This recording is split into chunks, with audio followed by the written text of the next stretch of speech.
I've driven the fastest cars on Earth. I'm Big Daddy Don Garlits. Maximum power requires maximum compression. Restore is a great product that increases compression in high mileage engines. Maximize power and performance in your car's engine with Restore.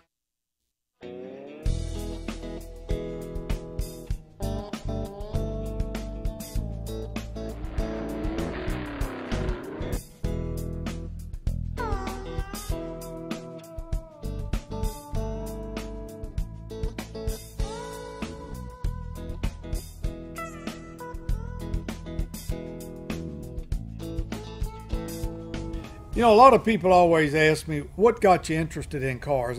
I guess that goes way back into the 30s. I was a real young kid, and my dad had the Model T that he drove down from New Jersey in 1927. It was just parked down in the woods. It didn't run anymore.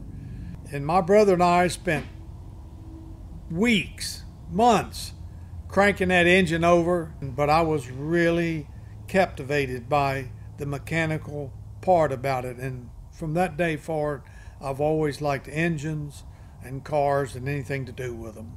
The reason that I really liked drag racing was because you didn't bump into one another. In Tampa, where I grew up, originally I was helping a guy that had a stock car. He had a 39 Ford, and we painted it all up real pretty, and it was pretty fast, and so one of the older guys just bumped him over the wall. That got rid of him for that race. I didn't want nothing else to do with it. If that's how it was in round track racing, that wasn't for me. Where drag racing was different. Two cars contested the issue side by side. One won, one lost. It wasn't about bumping a guy over the wall.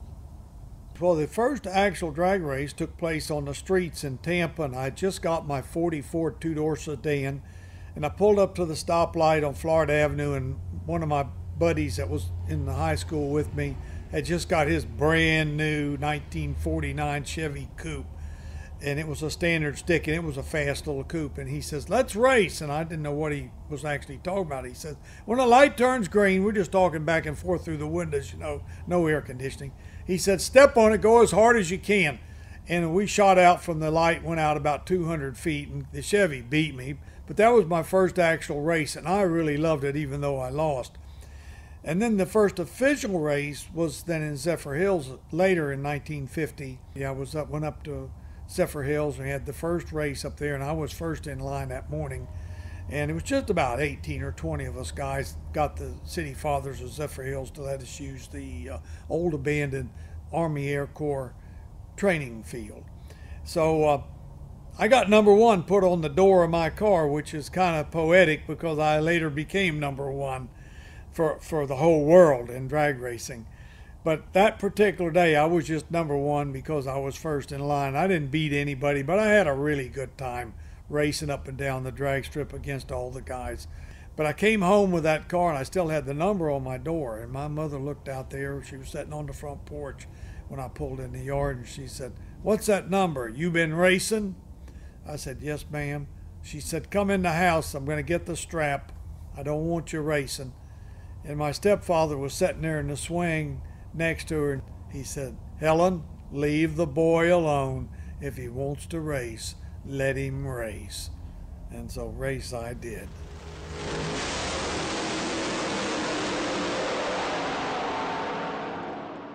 In the beginning, I just raced here in Florida, and I knew all the guys in Florida, but none of them were really famous in the United States.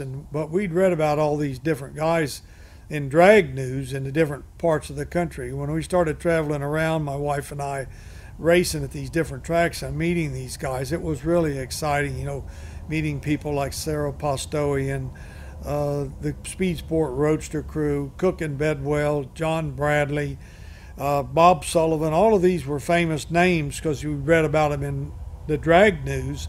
And now all of a sudden I was at the events with them. We're staying in the same hotels, eating in the same restaurants, and racing at the same drag strips. And it was a very exciting time for Don Garlits and his wife, believe me. The first time in my career when I realized I was really going fast was the day at Brooksville when I went 176 miles an hour, and I got out of that car at the end, and I said, that was a ride, because the fastest I had been to that point was 155, and I'd went over 21 miles an hour faster on a given run, and you could tell that it was faster. And I was really excited about it because we'd made all these changes to the car, and we knew it was going to go fast, but we didn't know it was going to go that fast. One thing about it, remember when we were driving the early cars, that was the latest state of the art, and they were going as fast as we'd ever gone, so we thought each car was more exciting and faster than the one before, so we never thought of them as being slow. Like you get in one of them today and you ride down the drag strip, which I've done lots of times in the older cars, and it's just like ho-hum, it's another run, you know. But you know, not like the 300 or even the 250 mile an hour runs. But they were very dangerous. Those cars did not have the safety equipment on them that the modern cars do. And if you crashed one of those older cars, it had a real good chance of getting killed. When we ran 200 miles an hour, we were still on the little what they call 3-point roll cages, which was a hoop over your head and one brace, which later they changed that to 5 and then to 6-point because the cars were going so fast they needed more attaching points than that to stay on the car. You know, when people ask me what were your best moments in drag racing, it's really hard to pick one particular moment out because there's a couple of them that are really stand out. I could tell you was the day I ran 250 miles an hour in Ontario and cinched the world championship. I mean, that was a great moment.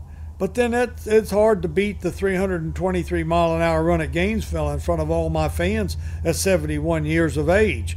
You know, that was an exciting moment. It took my breath away.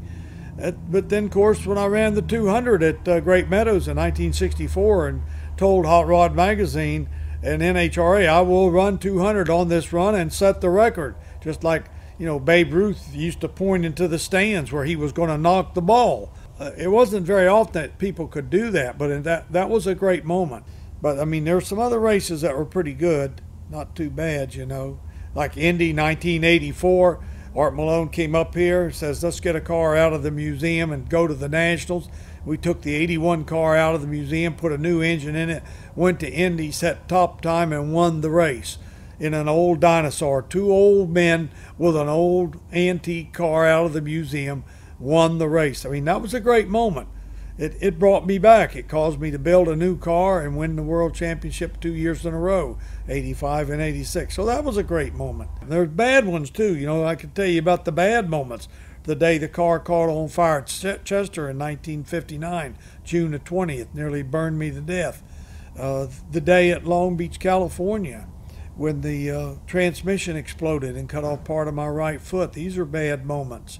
The wheel stand at Englishtown. I mean, we had the world's fastest car and turned it up on end, backwards, destroyed the car. The car just slowly going up, and then all of a sudden it kind of took off. And I saw that whole thing happening because he was on a record pass. He was fixing to reset the national record, and if it wasn't for that wheel stand, he would have. Matter of fact, when he got to about... You couldn't have planned that for better publicity. That was much more publicity than winning the race. And I didn't like it at the time, but today I like the idea that we did it.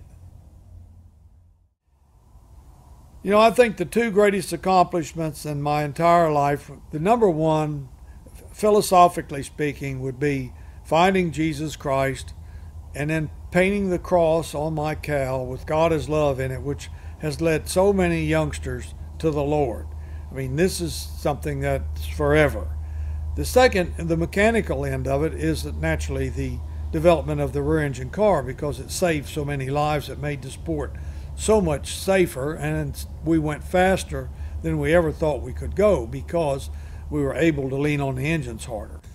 But I have been surrounded by some good people, and that makes a lot of difference. They're giving you some good advice, and of course you got to have enough sense to take that advice. I mean, I've given advice to lots of people, they don't pay attention to it, and lots of times to their demise. Sometimes you need to pay attention to somebody, especially if they're older than you and they're telling you something that they probably know for sure.